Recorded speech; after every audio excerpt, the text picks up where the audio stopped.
오늘의 주제는 고난입니다. 해답을 드리려고 하는 것은 아닙니다. 제가 어떻게 해답이 있겠습니까? C.S. 루이스의 그 유명한 고통의 문제란 책 속에서도 그분은 이렇게 말했습니다. 고통을 이야기하면서 나는 마치 고통에 달관한 사람처럼 세상이 나를 바라볼 수도 있는데, 나를 제대로 아는 사람들은 그런 나를 비웃을 것이라고. 고난 앞에서 나도 쓰러지고, 고난 앞에서 나도 원망하고, 고통 앞에서 나도 좌절할 때가 있다라는 것입니다. 그럼에도 그는 고통의 문제라는 책 앞에서 왜 세상에는 이런 고난이 있어야 하는가, 그것을 자기 나름대로 경험을 가지고 자기 아내의 죽음을 통해서 얻어진 그 하나님의 사랑을 증언한 책이 있습니다. 고난, 중세시대는 기독교의 고난을 매우 패배주의에서 나타나는 실패라고 여겼기 때문에 그 고난을 감추고 숨기기에 급급했습니다. 성전을 웅장하게 건축해야 했고, 하늘을 찌르듯이 높은데 건축하면서 기독교의 힘을 과시했었습니다. 심지어 교황의 권위는 절대적인 권위를 가지고 유럽 전체의 황제들을 임명하는 것만큼, 제가를 해줄 만큼 대단한 권세와 권력을 갖고 있었던 것이 중세시대의 교회, 적어도 1000년 가까이 되는 교회의 역사였습니다. 그래서 그리스도인들이 가지고 있는 고난은 패배요, 실패요. 기독교가 가질 수 있는 고통과 고난은 오히려 하나님으로부터 당하는 저주라고까지 여겼던 시대가 중세시대였습니다. 그러나 정말 교회의 힘은 없어졌고 기독교인의 영성은 사라지고 말았습니다. 중세시대를 거치면서 교회는 껍데기만 남았고, 그 결과 유럽의 웅장한 건물들은, 교회 건물들은 관광객들로만 붐비고 있는 교회로 남아 있습니다.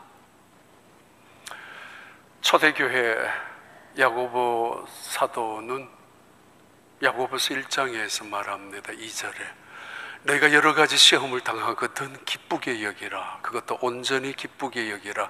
이 시련이 너희를 온전하게 만들 것이며 그 온전함은 너희가 인내를 이루어 가시는 것이라고. 그래서 그 인내는 소망은 연단을 만들어 나가시는 것이기에 너희가 살아가면서 고난을 당할 때 기쁘게 여기라고. 고난을 감추고 실패를 마치 패배주의인 것처럼 급급했었던 사람들과는 다르게 초대교회에는 시련, 시험을 기쁘게 여기라고. 그럴 수 있습니까? 어떻게? 어떤 일을 당할 때마다. 베드로전서도 동일한 말씀으로 합니다. 너희가 이 세상에서 시험을 만나거든, 시험을 부딪히거든 당황하지 마라, 두려워하지 마라, 기쁘게 여기라. 온전히 다시 한번 기쁘게 여기라고. 이것은 너희에게 예수 그리스도 앞에 나타났을 때 칭찬과 영광과 존귀를 받게 하려는 과정일 것이라고, 가정이라고. 너희를 불로 연단하여도 없어질 정금보다도 더 귀한 믿음을 만들어주기 위하여 부족한 것은 채우고, 태울 것은 태우고, 버릴 것은 버리게 만들어 주님 앞에 섰을 때 칭찬과 영광과 존귀를 받게 하려 하는 것이라고. 고난을 대단히 긍정적으로, 시련을 매우 적극적으로, 우리가 그렇게 원하지 않는 고통을 오히려 감사함으로 받으라고 성경은 초대교회 성도들에게, 우리에게 말씀하고 있고, 지금도 그 말씀은 여전히 우리에게 생명 같은 말씀으로 던져주고 있습니다. 그냥 오늘의 주제는 고난입니다. 해답을 주려고 하는 말씀은 아닙니다. 이 고난과 가장 가까운 한 사람의 이야기를 드리려고 합니다. 아주 오래전에 한 40년쯤 81년 아니면 2년도 제가 막 전도사, 풀타임 전도사로 한 교구를 맡아서 목회를 할 때, 담임 목사님을 섬길 때 그 목사님께서 저를 데리고 간 곳이 있는데, 돌아가신 한 분의 시신을 닦고 염을 하는 그런 자리였습니다. 옛날에는 대부분 그 목사님도 시골 출신이기 때문에 그 동네에서도 늘 그렇게 해 오셨고, 또 제가 섬겼던 그 교회 그 목사님 그 일을 계속 해 오시고 계셨습니다. 일부러 뭔가 보여주기 위해서, 가르쳐 주시기 위해서, 사실은 지금 생각하더라도 처음이자 마지막인데 약품을 가지고 닦고, 그리고 염을 하시면서 혼자 기도하시면서 그 일을 하시고, 그리고는 끝내고 돌아오시는 길에 오늘 새벽에 여기 아침에 그 일이 문득 떠올랐습니다. 내가 이 시신을 닦으면서 염을 하면서 무슨 생각으로 또 무슨 기도를 드리는 줄 이 전도사는 알고 있느냐고, 그러면서 몇 가지 이야기를 했습니다. 죽은 시신을 닦으면서 어차피 이렇게 죽어갈 이 몸덩어리 왜 그렇게 살았어요? 이 몸 뭘 그거 대단하다고 얼굴에 바르고 몸에 좋은 거 다 사먹고 온통 그렇게 몸 하나 치장하면서 살아갔느냐고, 이렇게 벌거숭이로 떠나갈 건데. 어떤 시신을 만지면서 어떤 분은 그렇게 이야기를 속으로 생각도 했다고 하죠. 당신은 이 몸 가지고 평생 고생만 했네. 자식들 위해서, 남편을 위해서, 아니면 아내를 위하여, 직장을 위하여 평생 이 썩어질 몸인데 그래도 그렇게 후회는 안 될 거라고. 네, 그 목사님 마음속에 고백하는 거, 이 시신을 다 씻고 나서 수의를 입혀드리잖아요. 마지막 수의를. 그러니까 목회가 마지막 끝나는 거라고. 한 사람을 섬기면서 그 사람 이제 수의를 입혀주면서 이제 끝인데, 그 마지막 순간에 목사님 그런 기도를 한대요. 하나님, 이분 세마포를 입혀주세요. 하나님 앞에 갈 텐데 지금 세마포를 입혀주세요. 그 비슷한 이야기를 돌아오는 그 옛날에는 한국엔 봉고 버스 같은 차가 있었는데, 그 신방을 갔다 오면서 목사님이 말씀을 안 하시는 분인데 거의 한 번도 그런 말씀을 해주신 적도 없는데 그날따라 그 말씀을 해주셨습니다. 그러려고 저를 데리고 가기도 했었는데 오늘 새벽에 문득 떠올랐습니다. 옷이라는 거, 옷과 관련되는 한 인간, 요셉입니다. 요셉의 일생은 옷과 매우 관련이 많고, 그 옷과 관련된 요셉의 일생은 고난과 밀접한 관계를 가지고 있습니다. 그런 채색 옷을 입고 살았던 어린 시절, 적어도 17살까지. 그러나 어느 순간 그 채색 옷이 찢어지고 피 묻은 채색 옷으로 변하고, 그리고는 노예 복장을 입게 되는 사람으로 변합니다.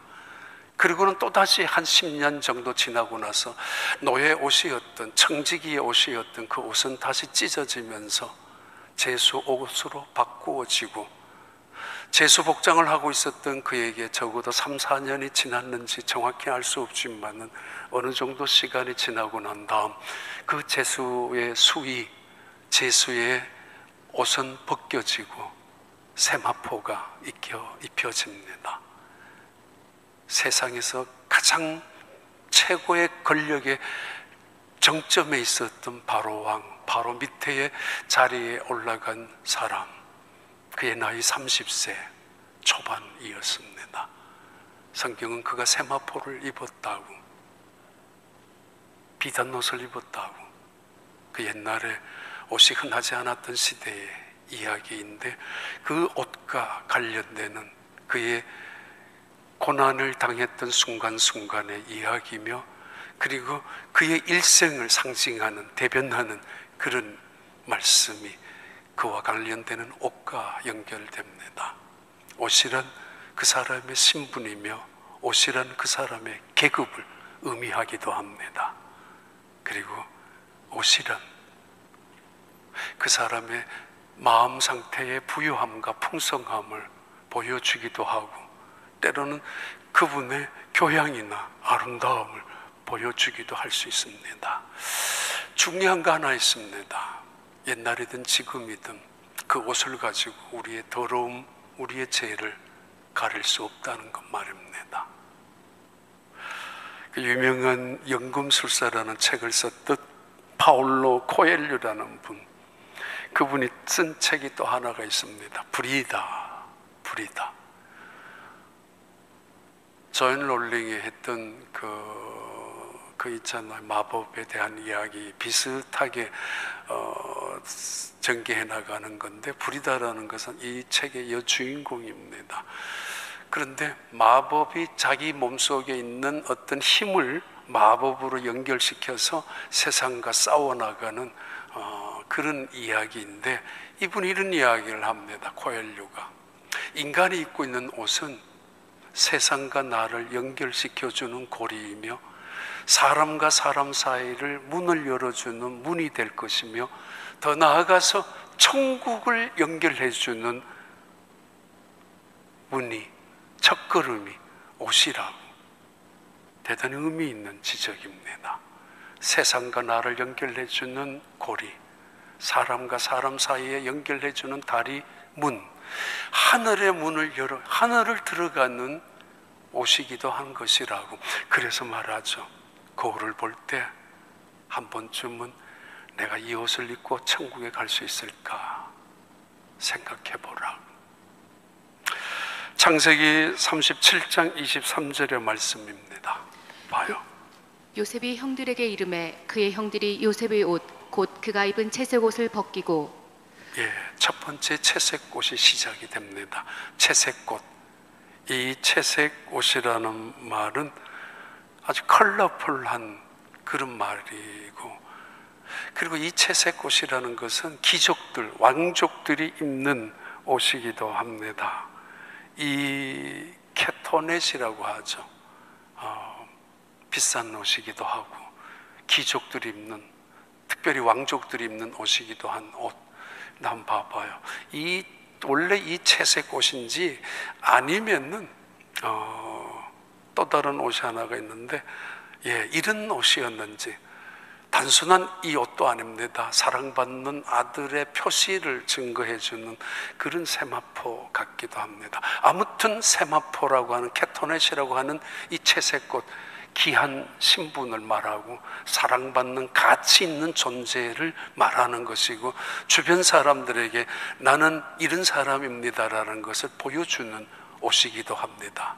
난 다른 사람에게 이런 사랑을 받고 있다고, 나는 이런 존재라고, 그런 의미이죠. 봐요. 31절 33절. 그런데 이 채색 옷이 찢겨지기 시작합니다. 그들이 요셉의 옷을 가져다가 순념소를 죽여 그 옷을 피에 적시고 그의 채색 옷을 보내어 그의 아버지에게로 가지고 가서 이르기를, 우리가 이것을 발견하였으니 아버지 아들의 옷인가 보소서 하매, 아버지가 그것을 알아보고 이르되 내 아들의 옷이라. 악한 짐승이 그를 잡아먹었도다. 요셉이 분명히 찢겼도다 하고. 고난의 시작이죠.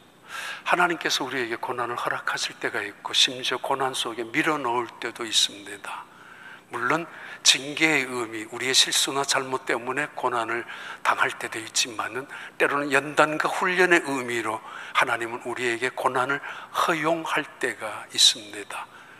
징계이든 때로는 연단이든 우리는 고난을 피할 수 없는 이 세상에 살아갑니다. 채색 옷이 찢겨지기 시작했습니다.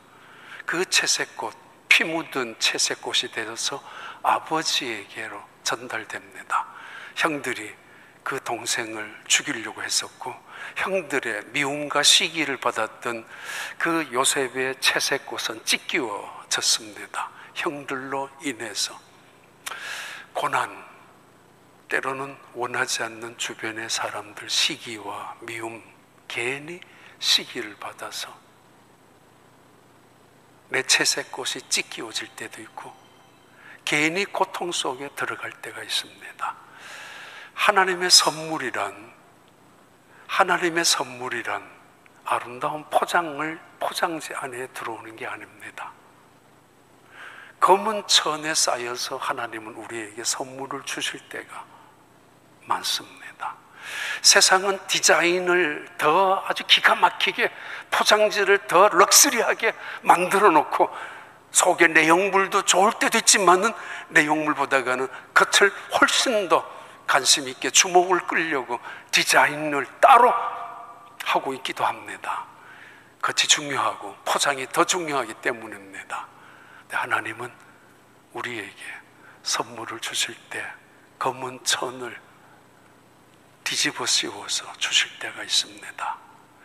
누구나 무시하고 누구나 업신여기고 누구나 거절할 수밖에 없는 보잘것없는 천 조각에 부족한 것으로 쌓여져 있습니다. 그게 하나님의 고난의 훈련 방법이고, 그러나 이 고난 속에는 반드시 하나님이 원하시는 우리에게 필요한 선물이 있다라는 거죠.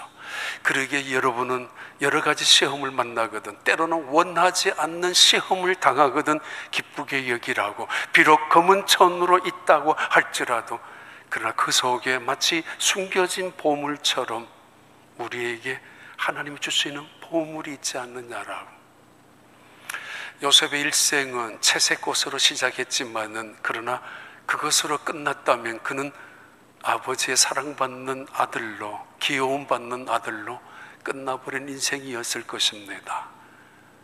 그의 채색꽃이 찢겨지고 비록 형들의 미움과 시기로 피 묻은 채색꽃으로 아버지에게 전달되어졌지만은 그것은 아버지의 사랑이 거절되었다는 것이고, 그것은 아버지의 가치마저도 깨어졌다는 이야기며, 형들이 그를 짓밟았다고 그리고 찢어 놓았다는 이야기는 그의 꿈이나 그의 미래마저도 찢기워졌다는 것을 말합니다. 그의 꿈이 산산조각이 나고 말았습니다. 이제는 끝이 되고 말았습니다. 그러나 그는 그렇게 살지 않았습니다. 39장 1절과 3절에 이 찢기워진 채색꽃, 그래서 억울하다라고 눈물을 흘리며 살아가는 것이 아니고, 노예 복장을 하고 있었던 요셉은 이렇게 살아갔습니다. 요셉이 이끌려 애굽에 내려가매 바로의 친위 주장 애굽 사람 보디발이 그를 그리로 데려간 이스마엘 사람의 손에서 요셉을 산이라. 여호와께서 요셉과 함께 하심으로 그가 형통한 자가 되어 그의 주인 애굽 사람의 집에 있으니 그의 주인이 여호와께서 그와 함께 하심을 보며 또 여호와께서 그의 범사에 형통하게 하심을 보았더라. 가끔 말씀드렸잖아요. 그가 만약에 노예로, 똑같이 노예로 살아갔다면은 꼬박꼬박 나오는 월급만 기다리고 살아갔다면은 항상 시계만 쳐다보고 퇴근 시간만 기다리고 일했다면은, 아니면 다른 종들처럼 노닥거리고 모여가지고 주인 욕이나 하고 떠들고 살아갔다면 그는 평생 노예였을 것입니다. 근데 그는 노예에서 진급하죠. 노예에서 가장 중요한 자리로, 관리인의 자리로 올라가죠. 주인의 손에 있는 모든 것들이 요셉의 손으로 옮겨갑니다.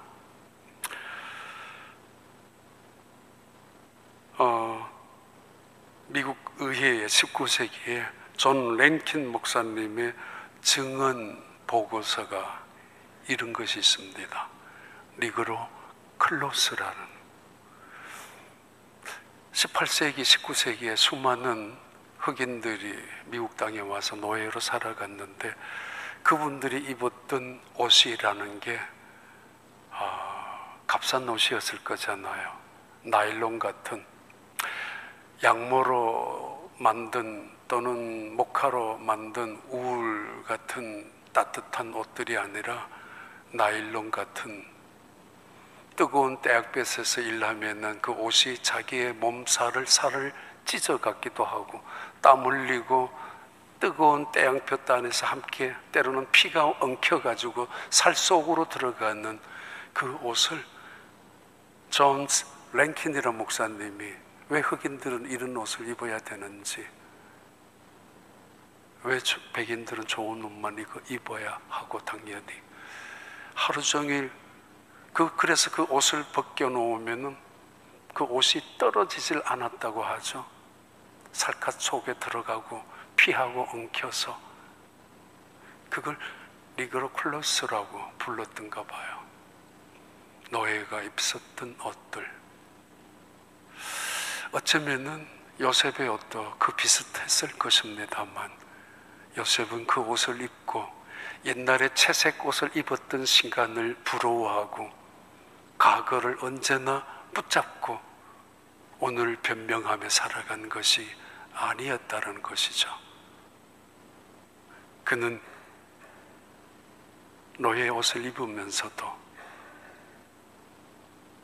하나님을 잊지 않고 있었다는 이야기고, 하나님이 그와 함께 했다라는 것을 주인도 세상 사람들도 보고 있었던 정도로 그런 믿음을 포기하지 않았습니다.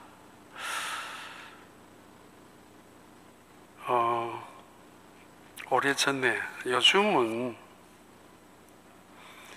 찬송이 없어졌어요.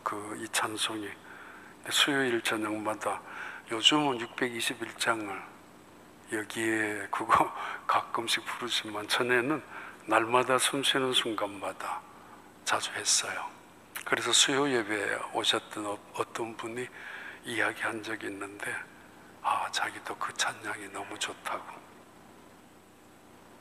날마다 숨쉬는 순간마다 내 앞에 어려운 일 보내 주님 앞에 이 몸을 맡길 때 슬픔 없네, 두려움 없네. 주님의 자비로운 손길 항상 좋은 것 주시도다. 사랑스레 기쁨과 기쁨을, 수고와 평화와 안식을. 3절이 참 좋아요. 인생의 어려운 순간마다 주의 약속 생각해보네. 주님 속에 믿음 잃지 않고 말씀 속에 위로를 얻네. 주님의 도우심 바라보며 모든 어려움 이기도다. 흘러가는 순간순간마다 주님 약속 새겨봅니다.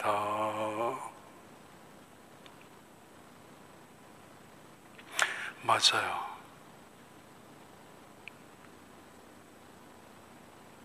군복 한번 입어놔도 사람이 달라집니다. 남자들에게 청바지 입고 예비 군복 입어놔도 생각이 달라지고 행동이 달라집니다. 채색 옷에서 노예 복장을 했는데 왜 안 달라졌겠어요? 그러나 그는 달라지지 않았습니다. 믿음을 잃지 않았다는 것이고 주님의 약속을 생각하고 살았다는 것입니다. 또 하나, 이거 읽고 지나갈까요? 베드로전서 1장 6절 7절의 말씀인데요. 그러므로 너희가 이제 여러 가지 시험으로 말미암아 잠깐 근심하게 되지 않을 수 없으나 오히려 크게 기뻐하는도다. 너희 믿음이 확실함은 불로 연단하여도 없어질 금보다 더 귀하여 예수 그리스도께서 나타나실 때 칭찬과 영광과 존귀를 얻게 할 것이니라. 예. 창세기 39장 12절 13절 봐요. 그 여인이 그의 옷을 잡고 이르되 나와 동침하자. 그러나 요셉이 자기의 옷을 그 여인의 손에 버려두고 밖으로 나가매 그 여인이 요셉이 그의 옷을 자기 손에 버려두고 도망하여 나감을 보고 두 번째 옷이 변합니다. 그는 노예 옷을 입고 있었고 노예 중에서 사실은 승진한 가장 높은 자리의 옷을 입고 있었지만은 그 옷마저도 뺏기고 말고 그 옷이 찢겨지고 말았습니다. 한 여자의 간계한 아주 모함 때문에, 그리고 이 여자 손에 찢겨진 요셉의 옷자락은 재판장의 증거물로 채택되었습니다. 이놈이 이렇게 나쁜 놈이라고, 이놈이 나를 겁탈하려고 했다고, 종이 주제에 은혜도 모르고 분수도 모르고 나를 겁탈하려고 했다라는 증거물로 그 옷이 채택됩니다. 그래서 그는 결국 감옥에 들어가고 그의 몸은 제수의 옷으로 바뀌게 됩니다. 또 한 번의 고난 속에 들어가요. 믿음으로 살았어요. 고난을 통해서 검은 천 속에 그래도 하나님의 보석 같은 진주가 있을 줄 알고, 아니면 칭찬과 영광과 존귀를 얻을 걸 기대하고 견디어 나갔습니다. 그런데 웬걸 그 결과는 재수가 됩니다. 웬걸 감옥이 됩니다. 훨씬 더 외롭고 고통스러운, 이제는 터널이 아니라 동굴 속에 가두어지고 말았습니다. 빛 하나 없는, 아무도 그가 감옥에 있다고 할지라도 변호해 줄 사람, 탄원해 줄 사람 하나도 없는 애굽 땅에서 그는 배은망덕한 종이라는, 그리고 그것도 주인의 여인을 겁탈하려고 했던 강간 미수범으로 잡혀가고야 말았습니다. 어떻게 이럴 수가 있습니까? 그럼 믿음으로 누가 살아요? 누가 하나님의 말씀을 붙잡고 살아가요? 믿음의 끝은 괜찮을 거야, 하나님이 지켜주실 거야, 그거 어떻게 믿고 살아갈 수 있습니까? 요셉은 또 다른 재수의 복장을 하고 감옥에 들어가고야 맙니다. 내가 왜 이런 일을 당해야 하는지, 그리고 이 일을 언제까지 당해야 하는지 알 수가 없는 고난의 끝자락도 아니고 어쩌면 전부일 수도 있는 감옥에 들어가고 말았습니다. 요셉이 말입니다. 그는 그 재수의 복장을 하고 있었다면 끝까지 언제나 나 억울합니다라고 소리치고, 나는 세상에서 그러나 잘못한 것은 없습니다라고 원만만 하고 있었다면 그의 인생은 그대로 재범, 3범, 4범 이렇게 전과자가 되고 말았을 텐데, 그는 그렇게 살지 않았습니다. 다른 재수들처럼 똑같이 잡담하면서, 똑같이 세상 돈 있는 인간 원망하고 권력 있는 인간들 저주하면서 살아가지 않았습니다. 그는 그 속에서도 믿음으로 살았습니다. 봐요. 39장 4절과 5절의 말씀입니다. 15절 16절. 그가 나의 소리질러 부름을 듣고 그의 옷을 내게 버려두고 도망하여 나갔느니라 하고 그의 옷을 곁에 두고 자기 주인이 집으로 돌아오기를 기다려. 그 다음에 20절 23절. 이에 요셉의 주인이 그를 잡아 옥에 가두니 그 옥은 왕의 죄수를 가두는 곳이었더라. 요셉이 옥에 갇혔으나 여호와께서 요셉과 함께 하시고 그에게 인자를 더하사 간수장에게 은혜를 받게 하심에 간수장이 옥중 죄수를 다 요셉의 손에 맡김으로 그 재반 사물을 요셉이 처리하고 간수장은 그의 손에 맡긴 것을 무엇이든지 살펴보지 아니하였으니 이는 여호와께서 요셉과 함께 하심이라. 여호와께서 그를 범사에 형통하게 하셨더라.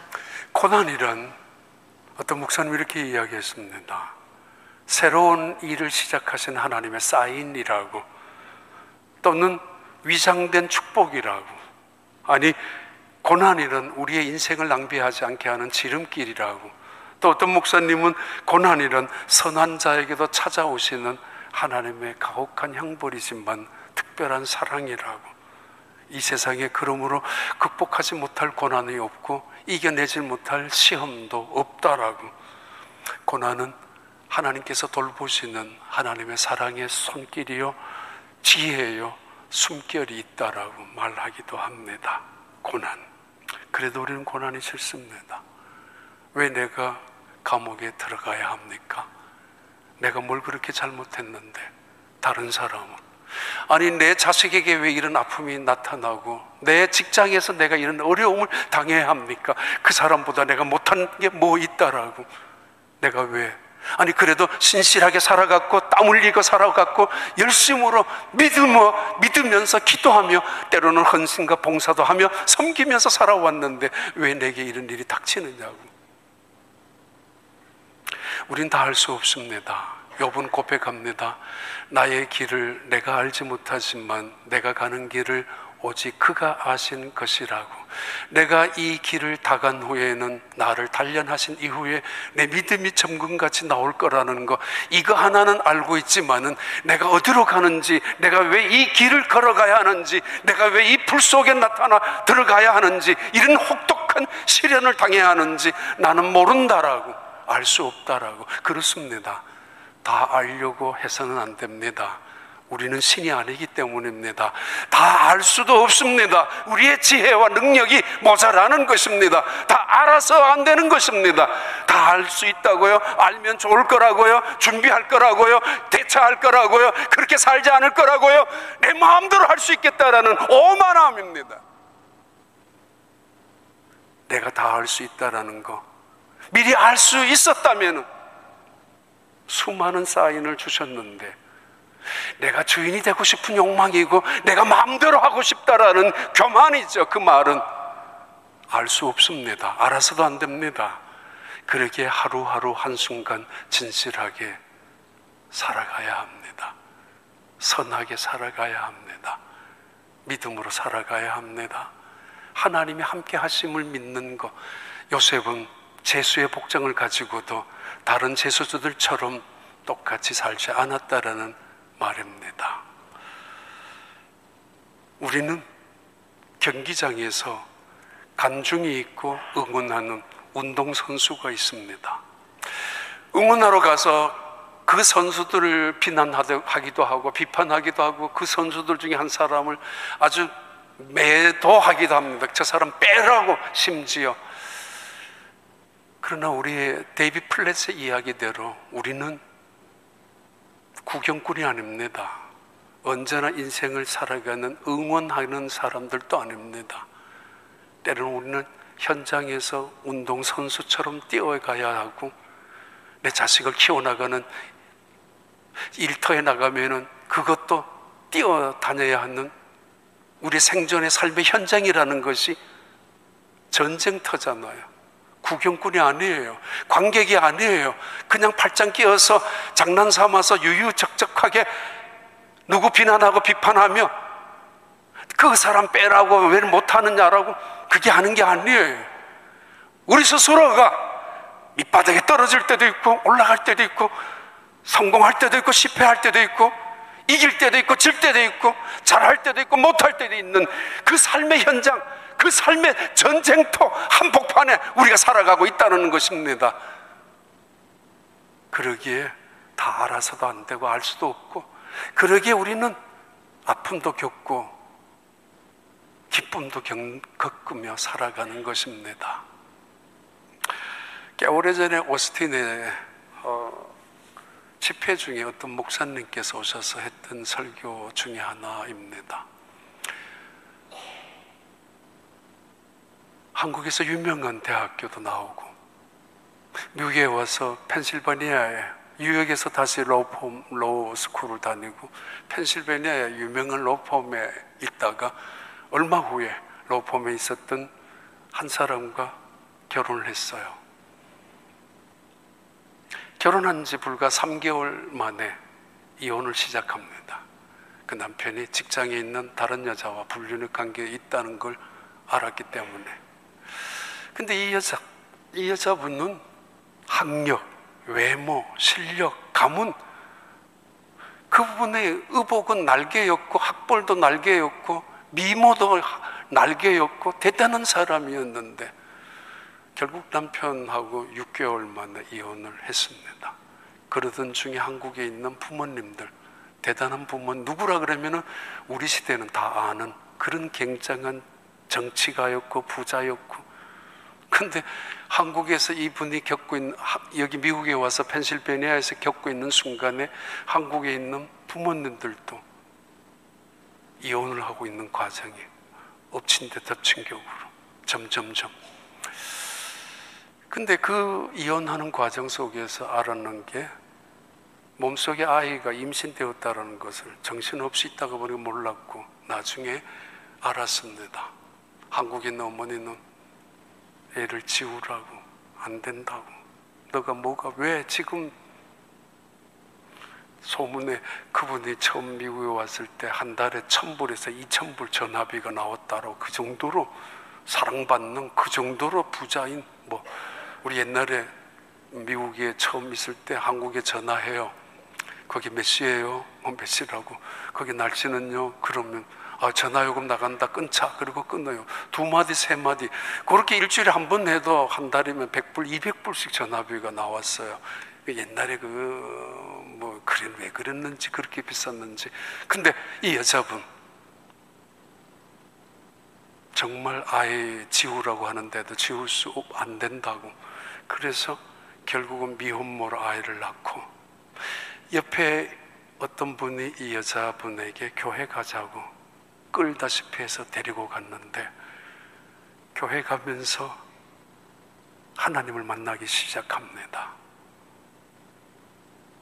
이 세상에서 정말 최고인 줄 알고 살아왔던 이 여자분, 집안에서도 세상에서도 날개가 다 꺾여버렸는데, 흔히 말하는 인생의 대단한 날개들 꺾여버리고 하나님께서 이야기했대죠. 하나하나 떨어뜨리게 했다고. 그리고는 믿음의 날개로 그에게 하나씩 다시 세워주었다고. 그 교회, 그 목사님의 설교 중에 그 교회에 와서 간증을 했는데, 어느 날 새벽 기도 시간에 엎드려 기도하는데 예수님께서 그의 품을 안아주시면서 이제 내가 너의 옷이 될 거야. 내가 너를 품어줄 거야. 너의 기쁨이나 너의 잘남이나 너의 대단한 날개는 나야, 나. 사도 바울이 이야기했잖아요. 너희는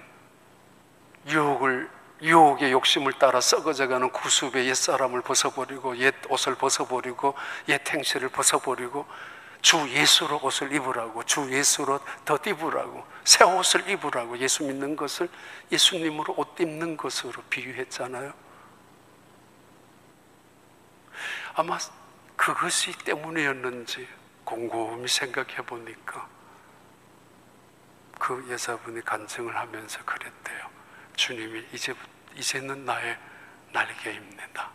비록 내 아이가 내 부끄러움과 수치가 될런지 모르고 내 인생의 방해물이 될런지 모르지만 전혀 그럴 수 없다라고. 내 인생의 날개는 하나님께서 이제 나에게 믿음을 주셨으니까 믿음으로 살 것이라고. 그리고는 그분이 아마 사우스캐롤라이나 쪽으로 이주하셨던 걸로 알고 있습니다. 그래요. 여러분 어떤 옷을 입고 살아가고 그것이 여러분의 날개라고 믿고 있습니까? 하나하나 꺾여질 때가 옵니다. 오직 여호와를 앙망하는 자는 새 힘을 얻으리라. 새 힘, 주님이 주시는 새 힘을 말하죠. 봐요, 결론을 드릴까요? 고린도후서 4장 7절 10절 읽고 지나가겠습니다. 우리가 이 보배를 질그릇에 가졌으니 이는 심히 큰 능력은 하나님께 있고 우리에게 있지 아니함을 알게 하려 함이라. 우리가 사방으로 우겨쌈을 당하여도 쌓이지 아니하며 답답한 일을 당하여도 낙심하지 아니하며 박해를 받아도 버림받지 아니하며 거꾸로 뜨림을 당하여도 망하지 아니하고 우리가 항상 예수의 죽음을 몸에 짊어짐은 예수의 생명이 또한 우리 몸에 나타나게 하려 함이라. 예, 감옥에 있더라도 우리가 사방으로 우겨쌈을 당하여도 쌓이지 아니하며 답답한 일을 당하여도 결코 쓰러지지 않고 죽임을 당한다, 거꾸로 때림을 당하여도 죽을 수 없는 이유는 우리 몸에 믿음의 보배를, 예수 그리스도를, 부활의 생명을 갖고 있기 때문이라고. 깨어지면 깨어질수록 드러나는 것은 나의 부끄러움과 수치가 아니라 내 속에 있는 믿음, 가두면 가둘수록 내가 답답함이 아니라 오히려 예수 그리스도의 능력이 그 속에서 나타난다라는 고백과 증언입니다. 결론 드릴게요. 빨리. 창세기 41장 42절부터 43절까지입니다. 자기의 인장 반지를 빼어 요셉의 손에 끼우고 그에게 세마포 옷을 입히고 금사슬을 목에 걸고 자기에게 있는 버금수레에 그를 태우매 무리가 그의 앞에서 소리 지르기를 엎드리라 하더라. 바로가 그에게 애굽 전국을 총리로 다스리게 하였더라. 이상하게도 요셉의 일생과 옷의 상징은 대단히 의미 있게 그의 인생, 그의 고난 또는 그의 성공을 대변해주는 옷으로 등장합니다. 제수 옷을 입고 있었던 요셉, 그가 하필 들어갔던 감옥이 왕의 신하들이 들어가는 감옥으로 들어갔단 말이에요. 그는 잡범이에요. 강간 미수범이에요. 그런데 왕의 신하들이 들어가는 교도소로 들어갔어요. 어쩌다가, 아니, 그걸 하나님의 섭리라고 하죠. 하나님의 계획이라고 하죠.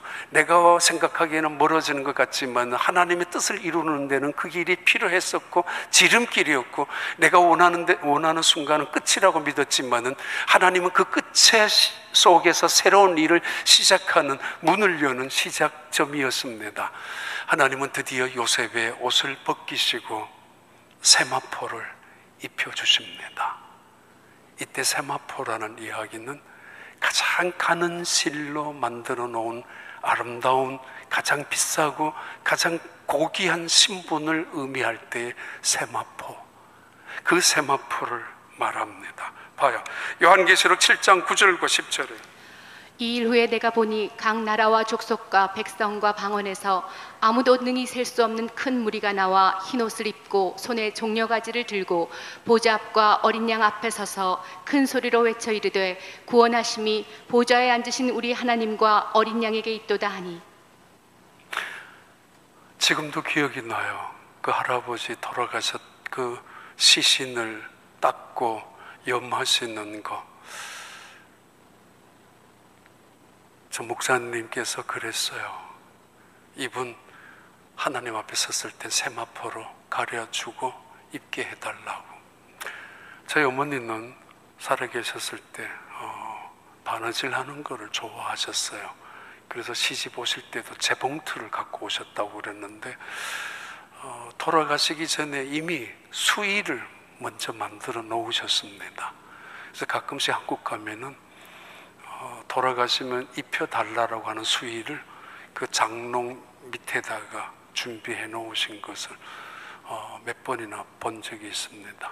자기가 돌아가시면은 당신이 입어야 될 수의를 미리 삼배죠. 삼배 같은 것으로 바람 잘 통하고, 그리고 뭐 아주 그 시원한 그런 것으로. 그게 보다가 더 중요한 것은 우리가 하나님 앞에 섰을 때 세마포입니다.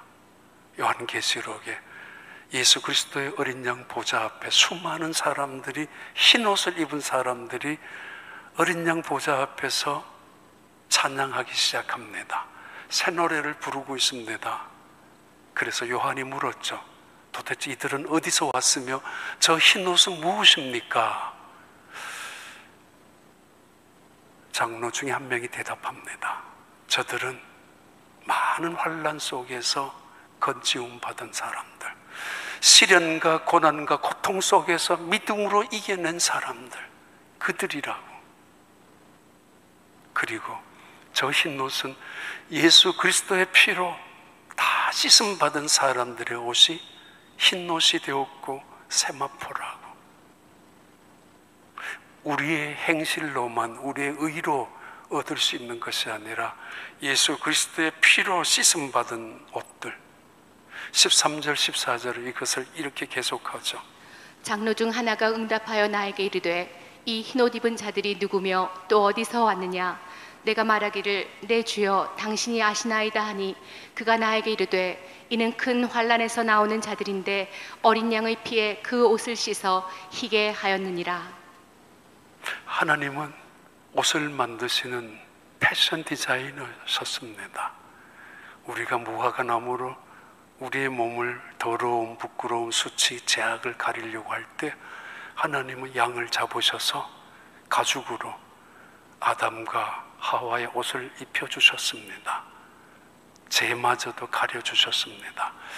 그러나 그것마저도 하나님 앞에 설 수 없었던 것이었는데 예수님 이 세상에 오셔서 자신의 옷으로 우리를 가려주셨지 않습니까? 자신은 벌거벗은 수치를 내려놓으면서 십자가에 그러면서 우리에게 그 의의 옷을 덮어주셨지 않습니까? 그로 통해서 우리는 그리스도로 옷 입은 사람들, 세마포로 덧입은 사람들, 그들이 하나님의 나라의 영원한 백성으로 영원한 찬양을 부르는 영광스러운 하나님의 사람들입니다. 이 축복이 여러분에게 있기를 바랍니다. 은혜로우신 하나님 감사합니다. 이 땅에서도 부르는 새 노래, 하나님 나라에 가서도 부를 영원한 새 노래가 되게 하시고 환난이나 시련 속에서도 이겨낸 믿음의 사람들, 그들이 승리의 계가를 부를 수 있는 노래들이 되게 하여 주시되 우리가 이 땅에 살아가면서 그리스도의 보혈로 씻음받은 세마포 하나님 언제나 관심 있게 기억하며 살아가게 하여 주옵시고 날마다 깨끗하게 준비하며 주님 앞에 가는 날까지 영광스러운 하나님의 거룩한 성도들이 되게 하여 주시옵소서. 예수님 이름으로 기도하옵나이다.